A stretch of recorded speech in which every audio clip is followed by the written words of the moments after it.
नमस्कार दोस्तों, स्वागत है आपका अपने YouTube चैनल विद्यापथ में। दोस्तों आज का हमारा टॉपिक है सिंधु घाटी सभ्यता। तो दोस्तों आज के इस वीडियो में सिंधु घाटी सभ्यता से संबंधित सारे क्वेश्चन सॉल्व करेंगे। इससे पहले हमने पाषाण काल को दोस्तों सॉल्व किया था। अब हम लोग सिंधु घाटी सभ्यता की तरफ आ गए हैं। धीरे धीरे ये सेक्शन बढ़ता रहेगा और हिस्ट्री पूरा कवर मिल जाएगा आपको, ठीक है। तो दोस्तों इस सेक्शन में आपको सिंधु घाटी सभ्यता से जो क्वेश्चन मिलेंगे उसका एक्सप्लेनेशन भी दिया जाएगा, ठीक है।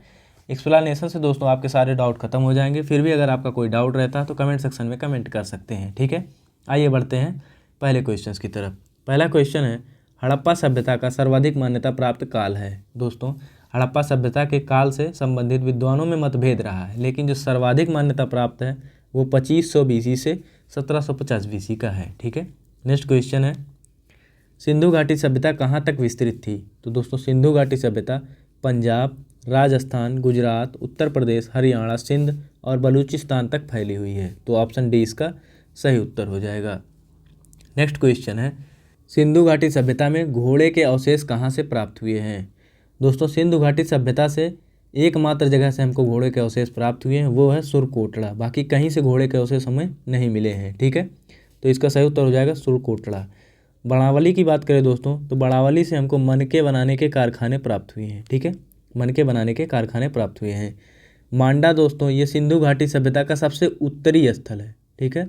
सबसे उत्तरी स्थल है जो कि जम्मू कश्मीर में स्थित है दोस्तों, ठीक है। इसको नोट करते रहिएगा, जो जो यहाँ पर लिखाया जा रहा है आपको एक्सप्लेनेशन, बाद में आपको रिवीजन में आसानी होगी, ठीक है।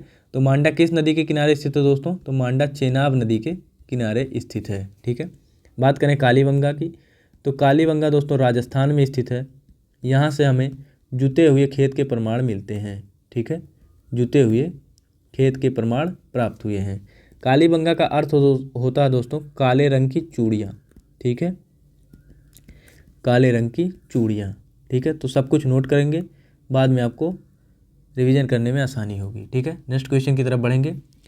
सिंधु घाटी स्थल कालीबंगन किस प्रदेश में स्थित है। तो दोस्तों कालीबंगन राजस्थान में स्थित है।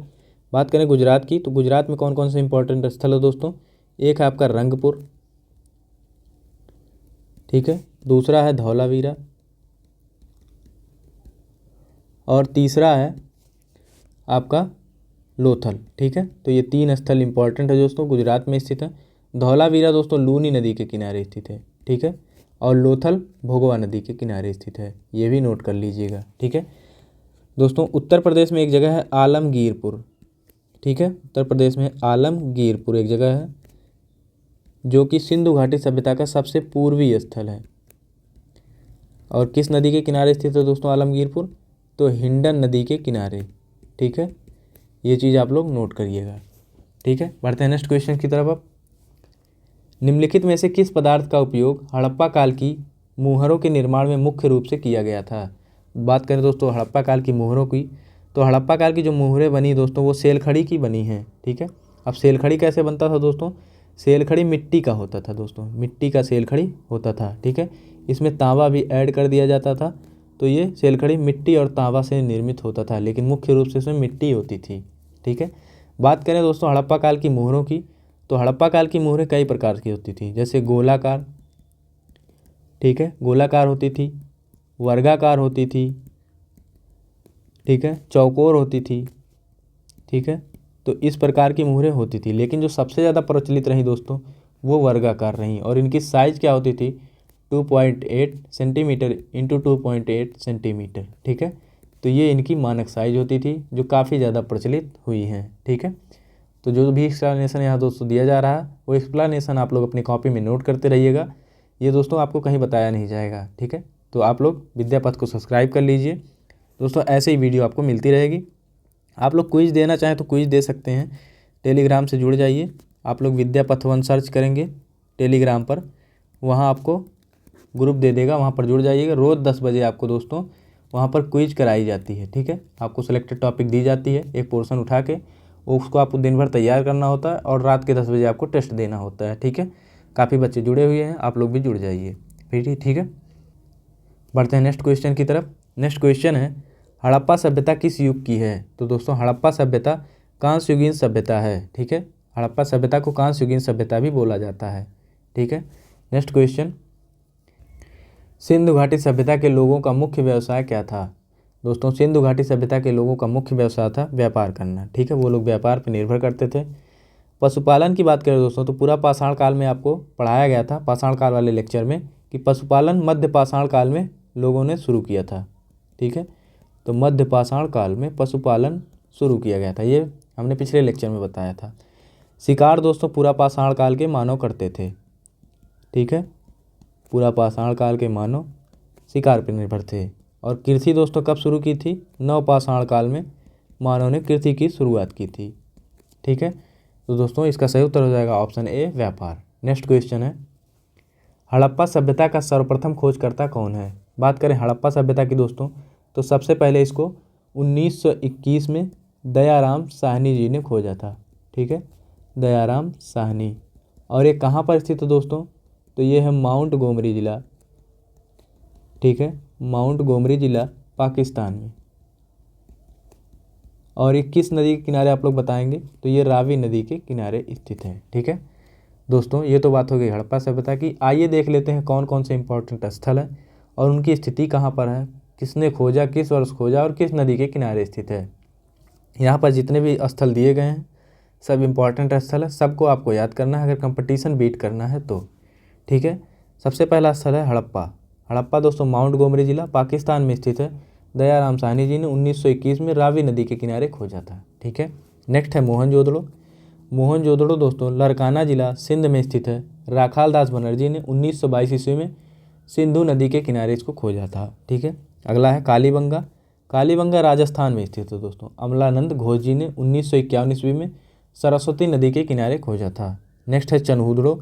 चनहुदड़ो दोस्तों सिंध प्रांत में स्थित है। एन जी मजूमदार ने इसकी खोज की थी। 1931 ईस्वी में सिंधु नदी के किनारे स्थित है। अगला है लोथल। लोथल गुजरात में स्थित है। एस आर राव ने इसकी खोज की थी 1954 ईस्वी में भोगवा नदी के किनारे, ठीक है। अगला है धौलावीरा, ठीक है, गुजरात में स्थित है। जेपी जोशी जी ने इसकी खोज की थी 1967 ईस्वी में लूनी नदी के किनारे, ठीक है। नेक्स्ट है बनावली। बनावली कहाँ दोस्तों? हरियाणा में। हरियाणा में स्थित है। आर एस बिष्ट ने 1973 ईस्वी में सरस्वती नदी के किनारे इसको खोजा था। अगला है रोपड़। रोपड़ पंजाब में स्थित है दोस्तों। बीबी लाल ने इसकी खोज की थी 1950 ईस्वी में सतलज नदी के किनारे, ठीक है। राखीगढ़ी। राखीगढ़ी हरियाणा में स्थित है दोस्तों। सूरजभान ने इसकी खोज की थी 1969 ईस्वी में सरस्वती नदी के किनारे, ठीक है। तो इतना दोस्तों आप लोग 2-3 बार आप लोग इसको चार्ट को पढ़ेंगे तो खुद ब खुद ये याद हो जाएगा। कम से कम इस पर 2-3 मिनट तो दीजिए ही दोस्तों, 2-3 बार इसको पढ़ेंगे तो अपने आप याद हो जाएगा, ठीक है। कंपटीशन बीट करना दोस्तों तो ये सब डाटाएं आपको याद होनी चाहिए, ठीक है। अब बढ़ते हैं नेक्स्ट क्वेश्चन की तरफ। नेक्स्ट क्वेश्चन है हड़प्पा सभ्यता का संपूर्ण क्षेत्र का आकार किस प्रकार का था? दोस्तों आपको पता होगा ये त्रिभुजाकार था। कैसे? यहाँ पर दोस्तों आप लोग देखेंगे जम्मू कश्मीर में मांडा, फिर उत्तर प्रदेश में आलमगीरपुर और महाराष्ट्र में है दैमाबाद और पाकिस्तान में दोस्तों देखेंगे तो यहाँ पर सुतका गैंडोर है, ठीक है, बलूचिस्तान प्रांत में। तो इसको जब आप लोग मिलाते हैं इस स्थल को तो ये कुछ त्रिभुजाकार आकार देता है, ठीक है। आगे हम मैप में इसको दिखाएंगे तो आप लोगों को याद हो जाएगा। अभी माइंड मेकअप के लिए आपको बता दिया गया। तो ये त्रिभुजाकार आकार का था, ठीक है, टेंशन मत लीजिए, आगे बताएंगे। नेक्स्ट क्वेश्चन है हड़प्पा सभ्यता के अंतर्गत हल से जोते गए खेत कहाँ से मिलते हैं? दोस्तों हड़प्पा सभ्यता के अंतर्गत हल से जोते गए खेत का साक्ष्य हमें कालीबंगा से प्राप्त होता है। दोस्तों कालीबंगा कहाँ स्थित है? राजस्थान में। राजस्थान में दोस्तों कालीबंगा स्थित है। और कौन कौन सा साक्ष्य यहाँ से और प्राप्त हुआ है? तो कालीबंगा से हमें दोस्तों एक तो हल से जोते गए खेत का प्रमाण मिलता है, दूसरे यहाँ पर लकड़ी की नाली प्राप्त हुई है दोस्तों एक, ठीक है, लकड़ी की नाली। और क्या प्राप्त हुआ दोस्तों? और यहाँ पर हमें काले रंग की चूड़ियाँ प्राप्त हुई है, ठीक है, काले रंग की चूड़ियाँ। और क्या प्राप्त हुआ दोस्तों? और यहाँ से हमें ऊँट की हड्डी प्राप्त हुई है, ठीक है, ऊँट की हड्डी। तो ऊँट की हड्डी यहीं से प्राप्त हुई है। और क्या प्राप्त हुआ दोस्तों? भूकंप के प्राचीनतम साक्ष्य मिले हैं दोस्तों। भूकंप के प्राचीनतम साक्ष्य हमें कालीबंगा से मिले हैं, ठीक है। यहाँ पर दोस्तों एक अंत्येष्टि कार्यक्रम होता था जो काफ़ी ज़्यादा फेमस था। अंत्येष्टि कार्यक्रम और 3 प्रकार से होता था दोस्तों। कौन कौन से? एक तो आपका था पूर्ण समाधिकरण, ठीक है, पूर्ण समाधिकरण। दूसरा था आंशिक समाधिकरण, ठीक है, आंशिक समाधिकरण। और तीसरा था दाह संस्कार विधि, ठीक है। दोस्तों इनमें जो सबसे ज़्यादा फेमस था वो था पूर्ण समाधिकरण विधि। ठीक है, तो पूर्ण समाधिकरण विधि इनमें सबसे ज़्यादा फेमस था। ठीक है, अब बढ़ेंगे नेक्स्ट क्वेश्चन की तरफ। नेक्स्ट क्वेश्चन है मोहनजोदड़ो कहाँ स्थित है। तो दोस्तों मोहनजोदड़ो कहाँ पर स्थित है? मोहनजोदड़ो सिंध प्रांत में स्थित है और सिंधु नदी के किनारे स्थित है। ठीक है, 1922 में इसमें दोस्तों खोज की गई थी। किसने खोज की थी? राखाल दास बनर्जी ने। इसकी चर्चा हम लोग कर चुके हैं। ठीक है, नेक्स्ट क्वेश्चन की तरफ बढ़ेंगे। सिंधु सभ्यता में बृहद स्नानागार पाया गया है। तो दोस्तों बृहद स्नानागार कहाँ से मिला है? तो बृहद स्नानागार हमको मोहनजोदड़ो से प्राप्त होता है। आइए देखते हैं बृहद स्नानागार क्या है। यहाँ पर देखेंगे दोस्तों, ये है ग्रेट बाथ अर्थात बृहद स्नानागार। यहाँ पर देखेंगे उत्तर और दक्षिण में दोस्तों यहाँ पर सीढ़ियाँ बनी हुई हैं। ठीक है, अर्थात जो प्रवेश का द्वार था वो उत्तर और दक्षिण से ही था। ठीक है, तो आपको अगर इसमें स्नानागार में प्रवेश करना है तो उत्तर और दक्षिण से प्रवेश करना होता था। दोस्तों ये सार्वजनिक था। ठीक है, तो ये सार्वजनिक हुआ करता था। इसमें प्रवेश के द्वार थे जो दोस्तों उत्तर और दक्षिण से थे, और यहाँ पर जल निकासी की व्यवस्था भी होती थी। ठीक है, जल निकालने के लिए यहाँ पर जल निकासी की व्यवस्था थी। बात करें इसकी लंबाई, चौड़ाई और ऊंचाई की, तो दोस्तों इसकी लंबाई थी 14.5 मीटर। ठीक है, चौड़ाई थी 7 मीटर और ऊंचाई थी 2.44 मीटर अर्थात 2.44 मीटर। ठीक है, तो बढ़ते हैं नेक्स्ट क्वेश्चन की तरफ। नेक्स्ट क्वेश्चन है मोहनजोदड़ो का स्थानीय नाम क्या है। तो दोस्तों मोहनजोदड़ो का जो स्थानीय नाम है उसको हम लोग मृतकों का टीला कहते हैं। मोहनजोदड़ो का स्थानीय नाम मृतकों का टीला है। ठीक है, मोहनजोदड़ो की चर्चा करें दोस्तों तो मोहनजोदड़ो एक ऐसा स्थल है जो कि 7 बार उजड़ा था दोस्तों। ठीक है, 7 बार उजड़ा और 7 बार बसा भी। ठीक है, 7 बार उजड़ के 7 बार बसा। ठीक है, ऐसा साक्ष्य में प्राप्त हुआ है। ठीक है, तो ये नोट करके आप लोग लिख लीजिए। नेक्स्ट क्वेश्चन है सिंधु घाटी सभ्यता जानी जाती है। दोस्तों आप लोग बताएंगे कि सिंधु घाटी सभ्यता फेमस क्यों है। अब ठीक है, सिंधु घाटी सभ्यता क्यों जानी जाती है, क्यों प्रसिद्ध है। दोस्तों आप लोग थोड़ा सा इसमें समय दीजिए। सिंधु घाटी सभ्यता जो दोस्तों थी यहाँ पर नगर और गांव दोनों हुआ करते थे, लेकिन ये फेमस अपने नगर नियोजन के लिए हुई। क्यों? क्योंकि दोस्तों यहाँ पर जो नगर बसाए गए थे वो काफ़ी बेहतरीन तरीके से बसाए जाते थे। बात करें दोस्तों गाँव की संख्या ज़्यादा थी फिर भी ये अपने नगर नियोजन के लिए जानी जाती है। तो दोस्तों नगर नियोजन की जो पद्धति अपनाई जाती थी वो ग्रिड पद्धति अपनाई जाती थी। ठीक है, ग्रिड पद्धति। अब ग्रिड पद्धति क्या होती है दोस्तों, यहाँ पर थोड़ा सा देखेंगे। जैसे मान लीजिए कोई स्थल है, ठीक है, और यहाँ पर नगर बसाए गए हैं। ठीक है, नगर बसाए गए तो जालीदार बसावट होती थी दोस्तों। यहाँ पर देखेंगे यहाँ पर जो मेन सड़क होती थी इसको राजपथ नाम दिया जाता था। ठीक है, और जो दोस्तों सड़कें थी एक दूसरे को 90 डिग्री पर काटती थी। ठीक है, सड़कें एक दूसरे को 90 डिग्री पर काटती थी और मेन सड़क को राजपथ के नाम से जाना जाता था। यहाँ पर दोस्तों जो नगर नियोजन था ये 2 पार्ट में बटा हुआ था। नगर 2 भाग में बटे होते थे। एक था पश्चिमी टीला। ठीक है, एक था पश्चिमी टीला और दूसरा था पूर्वी टीला। ठीक है, पूर्वी टीला। पश्चिमी टीला में क्या होता था दोस्तों, पश्चिमी टीला में दुर्ग या किला स्थित होता था। ठीक है, और पूर्वी टीला में दोस्तों नगर या मूल आवासीय क्षेत्र था। ठीक है, मूल आवासीय क्षेत्र था। दोस्तों यहाँ पर देखेंगे तो जो दुर्ग या किला होता था इसकी किलाबंदी होती थी। ठीक है, एक ही स्थल की किलाबंदी नहीं हुई है, नोट करके लिखेंगे। यहाँ पर चनहूदड़ो की किलाबंदी नहीं हुई है। ठीक है, चनहूदड़ो की किलाबंदी नहीं हुई है, नोट करके लिखते रहिएगा दोस्तों। किलाबंदी नहीं हुई है, चनहूदड़ो की किलाबंदी नहीं हुई है। एक और स्थल इम्पॉर्टेंट है दोस्तों, वो है धौलावीरा। ठीक है, तो धौलावीरा क्यों फेमस है दोस्तों, क्योंकि यहाँ पर जो नगर नियोजन थे ये 3 भाग में बटे थे। ठीक है, 3 पार्ट में बटे थे। ठीक है, एक हुआ करता था दुर्ग, दूसरा हुआ करता था दोस्तों मध्यनगर। ठीक है, मध्यनगर, और तीसरा हुआ करता था नगर। ठीक है, तो देखिए कितनी चीज़ें निकल के आई आपकी एक ही क्वेश्चन से। ठीक है, क्वेश्चन की संख्या पर डाउट मत करिएगा दोस्तों। यहाँ पर एक एक क्वेश्चन में आपको 5-5, 6-6 क्वेश्चन बताए जा रहे हैं। ठीक है, तो जो सिंधु घाटी सभ्यता का नगर था एक बार रिवीजन करिए। सिंधु घाटी सभ्यता के जो नगर थे वो ग्रिड पद्धति के अनुसार बसाए गए थे। इसके जो मेन सड़क थी उसको राजपथ कहते थे। सड़कें 90 डिग्री पर काटती थी और नगर 2 पार्ट में बटे थे। एक था पश्चिमी टीला और दूसरा था पूर्वी टीला। पश्चिमी टीला में दुर्ग या किला होता था दोस्तों, और पूर्वी टीले में नगर का बसावट होता था या मूल आवासीय क्षेत्र होता था। ठीक है, और जो 2 इम्पॉर्टेंट स्थल है दोस्तों नगर के किलाबंदी से संबंधित, जिनमें चंदबुदड़ो था उसकी किलाबंदी नहीं की गई थी, ठीक है, दुर्ग की किलाबंदी नहीं की गई थी। और एक स्थान था धौलावीरा, इसमें इसके 3 स्थल होते थे, ठीक है, 3 पार्ट में बटा था धौलावीरा, एक था दुर्ग, एक था मध्यनगर और एक था नगर, ठीक है। हड़प्पा कालीन स्थल रोपड़ किस नदी के किनारे स्थित है? चेनाब, सतलज, सिंधु, रावी। किस नदी के किनारे स्थित है आप लोग बताएंगे। दोस्तों यहाँ पर देखेंगे रोपड़ कहाँ स्थित है? पंजाब में, ठीक है। तो पंजाब में कौन सी नदी बहती है? सतलज। तो इसका सही उत्तर हो जाएगा सतलज। दोस्तों बात करें चेनाब की, तो चेनाब के किनारे कौन सा स्थल स्थित है? मांडा, ठीक है। मांडा चेनाब नदी के किनारे स्थित है, ठीक है। ये सिंधु घाटी सभ्यता का सबसे उत्तरी स्थल है, ठीक है।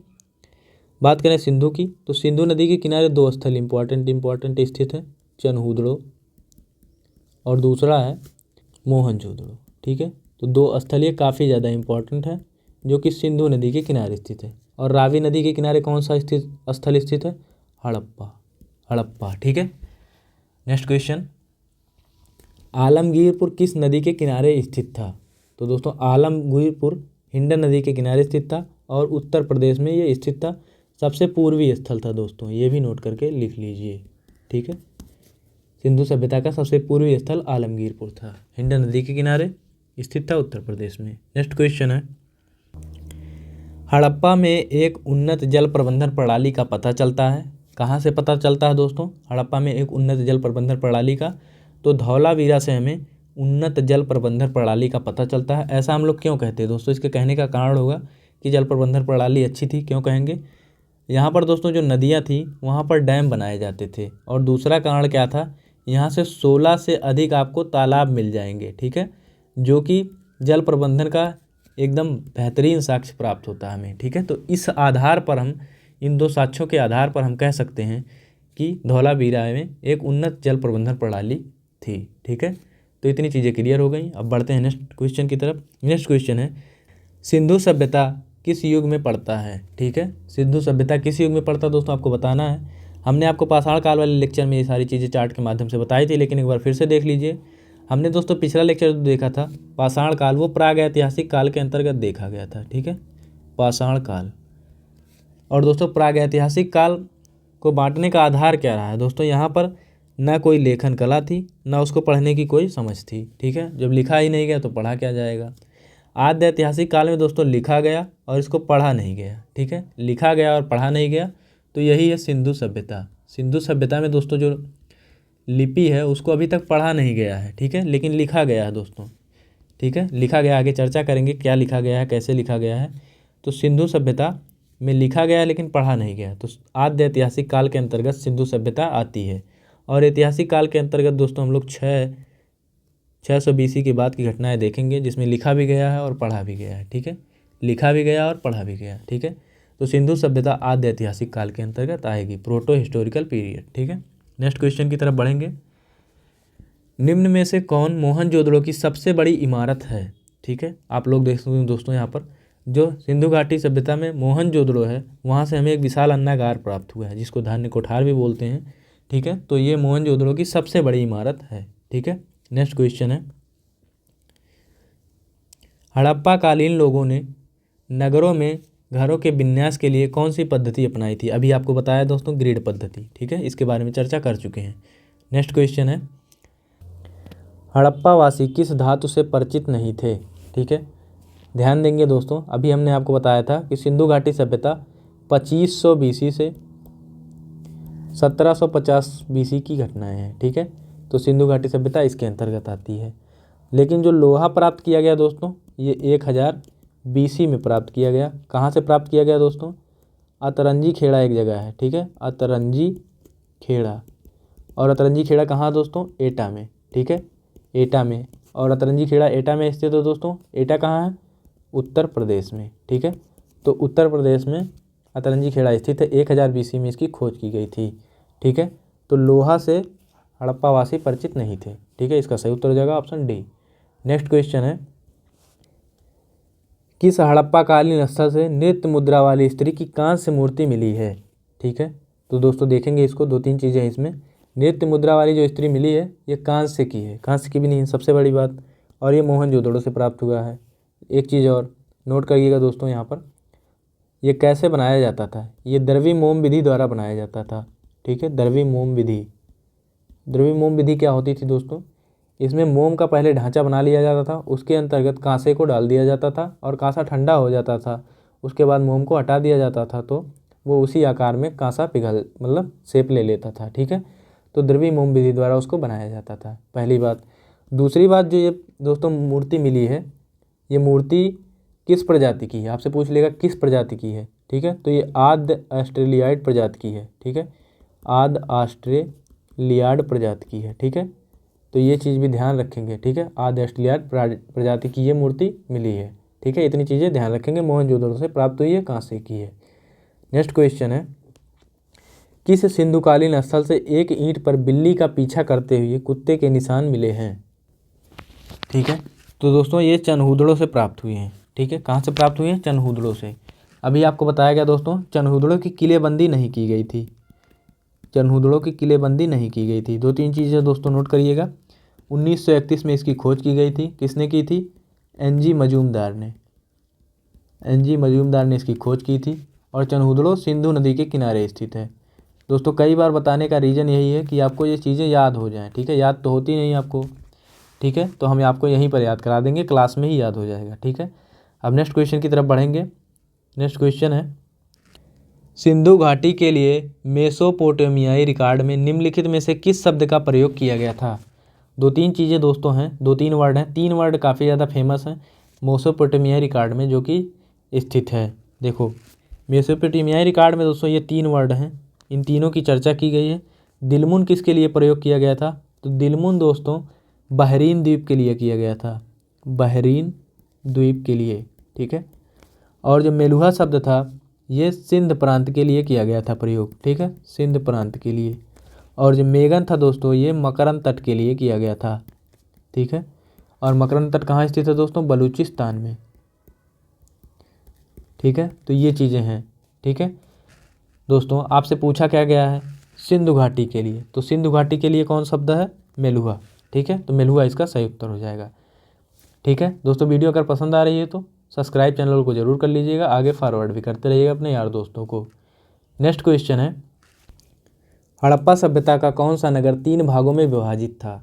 दोस्तों अभी आपको बताया गया कि धौलावीरा 3 पार्ट में डिवाइड था। ठीक है, एक था इसका दुर्ग। ठीक है, दुर्ग। दूसरा था मध्यनगर। ठीक है, और तीसरा पार्ट था नगर।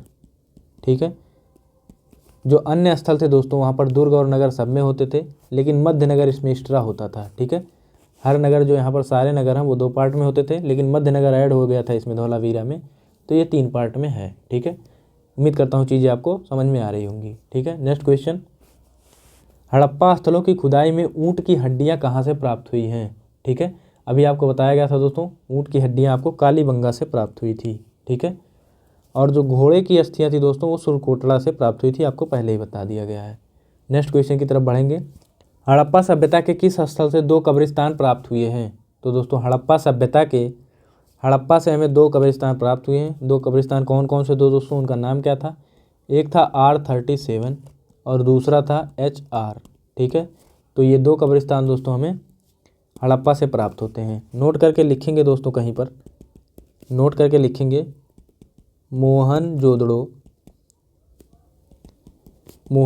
से कोई भी कब्रिस्तान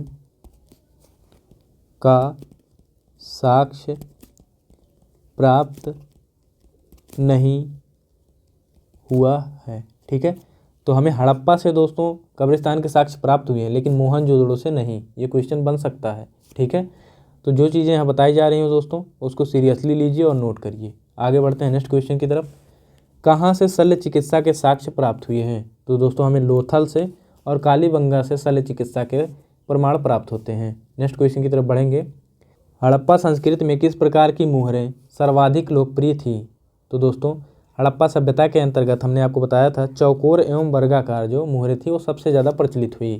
ठीक है, इनका साइज़ क्या होता था? इनका साइज़ होता था 2.8 सेंटीमीटर इंटू 2.8 सेंटीमीटर। ठीक है, इस प्रकार की मुहरें सबसे ज़्यादा प्रचलित थी। ठीक है, नेक्स्ट क्वेश्चन, हड़प्पा ईंटों का नाप क्या अनुपात क्या था? तो दोस्तों हड़प्पा ईंटों का जो नाप का अनुपात था वो 1:4 था। ठीक है, याद करने का तरीका है 1:4। ठीक है, नेक्स्ट क्वेश्चन, हड़प्पा संस्कृति के संदर्भ में निम्नलिखित में से कौन सा कथन असत्य है? असत्य कथन की पहचान करो दोस्तों। पहला कथन है, इस संस्कृति के लोगों ने सबसे पहले कपास का उत्पादन किया था। बिल्कुल सही है दोस्तों, ये कथन गलत नहीं होगा। इस काल के लोगों ने लोहे के औजारों का उपयोग किया था। दोस्तों ये बिल्कुल गलत है, तो यही उसका सही उत्तर हो जाएगा, ऑप्शन बी है। ठीक है, ये सी है और ये डी है। ठीक है, नेक्स्ट है, इस काल के लोग सरसों का उत्पादन करते थे। बिल्कुल सही है दोस्तों। कालीबंगा में जुते हुए खेत के अवशेष मिले हैं, ये भी सही है। ठीक है, तो इसका सही उत्तर हो जाएगा ऑप्शन बी। इन लोगों को लोहे का ज्ञान नहीं था दोस्तों। हमने आपको बताया 1000 BC में अतरंजी खेड़ा उत्तर प्रदेश ईटा से सबसे पहले लोहे का ज्ञान प्राप्त होता है। ठीक है, नेक्स्ट क्वेश्चन की तरफ बढ़ेंगे। हड़प्पाई लिपि के संदर्भ में निम्नलिखित कथनों में से कौन सही नहीं है? दोस्तों यहाँ पर बात हो रही है हड़प्पा लिपि की, तो आइए हड़प्पा लिपि को थोड़ा सा देख लेते हैं। दोस्तों जो हड़प्पा लिपि थी उसमें चित्र और अक्षर दोनों का प्रयोग किया जाता था। ठीक है, चित्र और अक्षर दोनों का प्रयोग किया जाता था। इस प्रकार हम लोग कह सकते हैं कि हड़प्पा लिपि चित्राक्षर थी। ठीक है, चित्राक्षर थी, तो हड़प्पा लिपि चित्राक्षर थी। दोस्तों इसमें चित्र की बात करें तो मछली, और अक्षर की बात करें तो यू वाला अक्षर ज़्यादा प्रयोग में आया है। मछली और यू सबसे ज़्यादा प्रयोग में आए हैं। ठीक है, इसमें 64 मूल चिन्ह थे दोस्तों, 64 मूल चिन्ह हैं, जिसमें इनका जो सबसे बड़ा अभिलेख मिला है उसमें मैक्सिमम 26 चिन्ह मिले हैं। ठीक है, 26 चिन्ह सबसे बड़े अभिलेख में प्राप्त हुए हैं। ठीक है, ये चीज़ भी नोट कर लीजिएगा। तो दोस्तों ये रही हड़प्पा लिपि से संबंधित बातें। अब आइए कथन को देखते हैं। यह वर्णमाला पर आधारित थी। दोस्तों यह वर्णमाला पर आधारित नहीं थी। ठीक है, दूसरा है, दाईं ओर बाईं ओर लिखा जाता था, मतलब दाईं ओर से बाईं ओर को लिखा जाता था। ये भी सही है दोस्तों। मुहरों पर एक पंक्ति में कुछ लिखा है तथा एक सांकेतिक चित्र बना है। दोस्तों ये भी सही है। सबसे लंबे अभिलेख में लगभग 26 चिन्ह मिलते हैं। दोस्तों ये भी सही है। तो इसका पहला ही ऑप्शन सही नहीं है, इस प्रकार ऑप्शन ए इसका सही उत्तर हो जाएगा। अब हम लोग दोस्तों कुछ माइंड बूस्टर क्वेश्चंस को देखेंगे जो कि कुछ अच्छे क्वेश्चंस हैं। ठीक है, आइए देखते हैं। सूची 1 का सूची 2 से मिलान करें। तो दोस्तों यहाँ पर सिंधु सभ्यता से संबंधित स्थलों की सूची है, उनको मिलाना है आपको। तो सिंधु सभ्यता की जो उत्तरी सीमा थी वो मांडा था। ठीक है, जम्मू कश्मीर में स्थित है, चेनाब नदी के तट पर। दूसरा है सिंधु सभ्यता का दक्षिणी सीमा। तो जो दक्षिणी सीमा था दोस्तों वो दैमाबाद था, महाराष्ट्र में स्थित है, परवरा नदी या गोदावरी नदी। ठीक है, बात करें पूर्वी सीमा की, तो इसकी पूर्वी सीमा आलमगीरपुर उत्तर प्रदेश में है, हिंडन नदी के तट पर। नेक्स्ट है इसकी पश्चिमी सीमा सुतकांगेडोर जो कि बलूचिस्तान में स्थित है, दास्क नदी के किनारे। ठीक है, तो इसका ऑप्शन सही हो जाएगा ऑप्शन ए 1 2 3 4। आइए देख लेते हैं दोस्तों सिंधु घाटी सभ्यता से संबंधित स्थलों को। यहाँ पर देखेंगे आप लोग, यह आलमगीरपुर उत्तर प्रदेश में, हिंडन नदी सबसे पूर्वी स्थान है इसका, और यह दैमाबाद महाराष्ट्र में, परवरा नदी या गोदावरी नदी के किनारे। ठीक है, तो ये सबसे दक्षिणी हिस्सा है। और जो इसका सबसे पश्चिमी हिस्सा है सुतकांगेडोर बलूचिस्तान में स्थित है, दास्क नदी के तट पर। और जो सबसे उत्तरी हिस्सा है मांडा जम्मू कश्मीर में, चेनाब नदी के तट पर स्थित है। तो इस प्रकार दोस्तों सिंधु सभ्यता को आप लोग देख पा रहे होंगे, ये त्रिभुजाकार है। ठीक है, अभी हमने आपको बताया था त्रिभुजाकार है, तो यहाँ पर आप लोग इसको देख पा रहे होंगे। ठीक है, अब दोस्तों बढ़ते हैं नेक्स्ट क्वेश्चन की तरफ। सूची 1 को सूची 2 से सुमेलित कीजिए। दोस्तों यहाँ पर कुछ स्थल दिए हैं, उनकी नदियों से उनको मिलान करना है। हड़प्पा दोस्तों रावी नदी के तट पर, मोहनजोदड़ो सिंधु नदी के तट पर, लोथल भोगवा नदी के तट पर, कालीबंगा घग्गर या सरस्वती। ठीक है, तो इसके तट पर है। तो इसका सही उत्तर हो जाएगा ऑप्शन ए 1 2 3 4। नेक्स्ट क्वेश्चन है, हड़प्पा संस्कृति में व्यापार के संदर्भ में निम्नलिखित कथनों पर विचार कीजिए। ठीक है, उसमें दोस्तों पहला कथन है आपका, इस संस्कृति में व्यापार बड़े पैमाने पर होता था। तो दोस्तों ये कथन सत्य है। दूसरा है, इस काल में व्यापार के लिए धातु की मोहरों का प्रयोग होता था। दोस्तों ये गलत है। ठीक है, इसके व्यापार के लिए धातु की मोहर नहीं थी, सेल खड़ी की मोहर होती थी, सेल खड़ी। ठीक है, सेल खड़ी, यह भी आपको पीछे बताया था, सेल खड़ी की मोहर प्रयोग में लाया जाता था जो कि मिट्टी की बनी होती थी। तो ऑप्शन 1 सही है, कथन 2 इसका गलत है। ठीक है, नेक्स्ट क्वेश्चन है, निम्नलिखित में से कौन सा लक्षण सिंधु सभ्यता के लोगों का सही चित्रण करता है? पहला कथन है, उनके विशाल महल और मंदिर होते थे। दोस्तों ये कथन बिल्कुल गलत है, क्योंकि सिंधु सभ्यता से हमें कहीं भी मंदिर के साक्ष्य नहीं मिले हैं। ठीक है, इसको नोट करके लिख लीजिएगा कि सिंधु सभ्यता में मंदिर के साक्ष्य प्राप्त नहीं हुए हैं। दूसरा कथन है वे देवियों और देवताओं दोनों की पूजा करते थे। तो दोस्तों ये सही है, ठीक है, वो देवी और देवता दोनों की पूजा करते थे। देवियों की बात करें तो दोस्तों एक साक्ष्य मिला हमें, एक स्त्री के नाभि से पौधे निकले हुए हैं, ठीक है, तो इस प्रकार वो उर्वरता की देवी का प्रतीक है। तो वहाँ पर देवियों और देवताओं दोनों की पूजा होती थी, ये भी कथन सत्य है, ठीक है। तो दूसरा कथन सत्य है, पहला गलत है। तीसरा कथन है वे युद्ध में घोड़ों द्वारा खींचे जाने वाले रथों का प्रयोग करते थे। दोस्तों ये कथन बिल्कुल गलत है। दोस्तों हमें घोड़ों के साक्ष्य केवल एक जगह से मिलते हैं, वो भी सुरकोटड़ा से, बाकी कहीं से घोड़ों के साक्ष्य नहीं मिले हैं। तो ये कथन बिल्कुल गलत है। इस प्रकार केवल 2 इसका सही उत्तर हो जाएगा। नेक्स्ट क्वेश्चन है हड़प्पा संस्कृति की विशेषताओं के संदर्भ में निम्न कथनों पर विचार करें। यह नगरीय संस्कृति थी। दोस्तों ये बिल्कुल सही है। इनकी लिपि चित्रात्मक थी। ये भी सही है। इन लोगों ने मापन प्रणाली का विकास किया था। दोस्तों ये भी सही है। जो मापन की प्रणाली थी दोस्तों वो 16 के गुणज के रूप में चलती थी, ठीक है, तो ये भी लिख लीजिए, ठीक है। तो इस प्रकार 1, 2 और 3 तीनों सही उत्तर हैं इसके। नेक्स्ट क्वेश्चन है हड़प्पा संस्कृति के पतन का सबसे उपयुक्त मत है। दोस्तों हड़प्पा सभ्यता के पतन का अनेक विद्वानों ने अपना अपना मत दिया है। सबसे पहले आइए देख लेते हैं कौन कौन से मत रहे हैं। एक तो है दोस्तों बाढ़ के कारण इनका पतन हुआ। दूसरा सूखा के कारण इनका पतन हुआ। तीसरा कारण है मलेरिया के कारण इनका पतन हुआ। चौथा कारण है जलवायु परिवर्तन के कारण इनका पतन हुआ। और पांचवा कारण है आर्यों का आक्रमण, ठीक है। बात करें इसमें सबसे उपयुक्त कारण कौन सा है, तो दोस्तों जलवायु परिवर्तन का कारण सबसे उपयुक्त है, ठीक है। जलवायु परिवर्तन का कारण सबसे उपयुक्त माना जाता है। ऑप्शन सी इसका सही उत्तर हो जाएगा, ठीक है दोस्तों। तो वीडियो को यहीं समाप्त करेंगे, लेकिन सबसे पहले आइए थोड़ा सा देख लेते हैं 2 मिनट के अंदर इनके सभ्यता के बारे में थोड़ा सा हम लोग महत्वपूर्ण तथ्य की चर्चा करेंगे। सिंधु घाटी सभ्यता के सामाजिक जीवन के बारे में चर्चा करें तो संभवतः ऐसा साक्ष्य हमें मिलता है कि जो वहाँ पर संस्कृति थी वो मात्र सत्तात्मक थी, ठीक है। वहाँ का जो सामाजिक जीवन था मात्र सत्तात्मक था। वहाँ पर कई वर्गों का निवास था, जिसमें पुरोहित, योद्धा, व्यापारी, श्रमिक आदि वर्ग थे, ठीक है। अंत्येष्टि कार्यक्रम में पूर्ण समाधिकरण सबसे ज़्यादा प्रचलित थी, ठीक है। और 4 प्रजातियाँ रहती थी दोस्तों यहाँ पर, भूमध्य सागरी, प्रोटो ऑस्ट्रेलियाइड, अल्पाइन और मंगोलाइड, जिसमें भूमध्य सागरी सबसे ज़्यादा थे।